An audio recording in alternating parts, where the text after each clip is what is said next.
News, Mike Schultz with you once again, taking a look at the weather. Cold temperatures over the weekend, very cold. In fact, close to 30 below in some low-lying areas. But the good news is the cold air is going to be moving out, and we're going to be replacing it with some somewhat warmer air. We'll talk about that in just a little bit. Our photograph night from a long ways away. This one was sent in by Billy Mitchell, who lives in Tok. He was able to capture one of their sunsets there. We appreciate that photograph. And again, a reminder, if you have a photograph, send it to photos@ktvf11.com.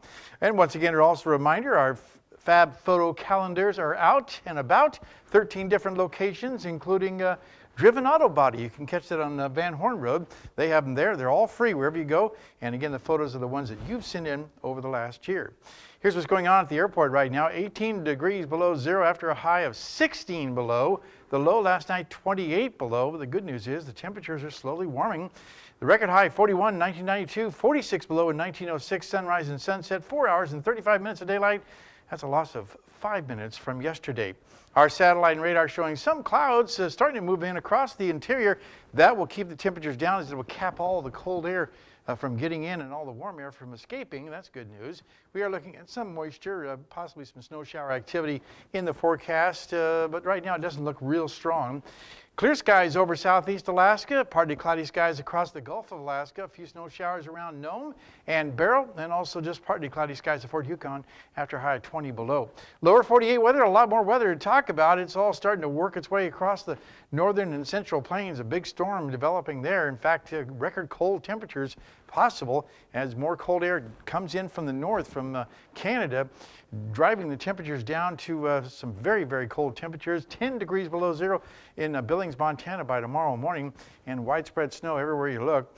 And the jet stream, once again, is the culprit bringing all that cold air in. You can see it just diving way down to the south and then roaring back up over the eastern half of the country. So it's going to be a frigid week for the rest of the week for the lower 48. Back to Alaska for tomorrow, flurries and fog for Barrow, chance of snow for Nome, clearing the skies at Fort Yukon. Here in the interior, we'll be looking at scattered clouds, not as cold in Delta Junction, Healy, and Fairbanks, while over southeast Alaska, for the most part, windy skies, or windy conditions for Juneau, sunny skies in Ketchikan, while out to the southwest, looks like a freezing rain at Bethel, rain for Cold Bay, and showers at Kodiak Island, and over the south central regions, not bad at all. A few clouds for Anchorage, sunny in Homer and Valdez. Once again, time for our kids' weather. The kids are back in school, so we're visiting with the kids this week from Wood River Elementary School. Here's a young man tonight who was involved in a flood. When I was about 5 years old, rain flooded my house. When I woke up, it was only a little water. The next day, the water was everywhere. I didn't know what to do, so I tried vacuuming the water up, but it just made a bigger mess.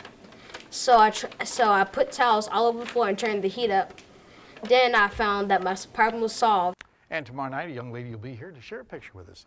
Here's your forecast for the remainder of the night. 20 below for the overnight low. With warmer temperatures in the hills, we're getting into an inversion situation. Tomorrow's forecast, increasing clouds, not as cold, 0 degrees. And the extended forecast, again, looking at temperatures rising to the teens to upper teens by Saturday. Maybe some sun, I should say some snow in the forecast for Sunday. Otherwise, just partly cloudy skies.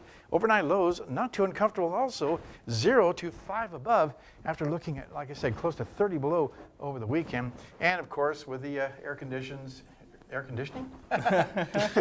we have out there right now, we have a advisory for the bad air that we have around, I should say. Basically, for North Pole and Fairbanks, it will expire at 5 o'clock tomorrow afternoon.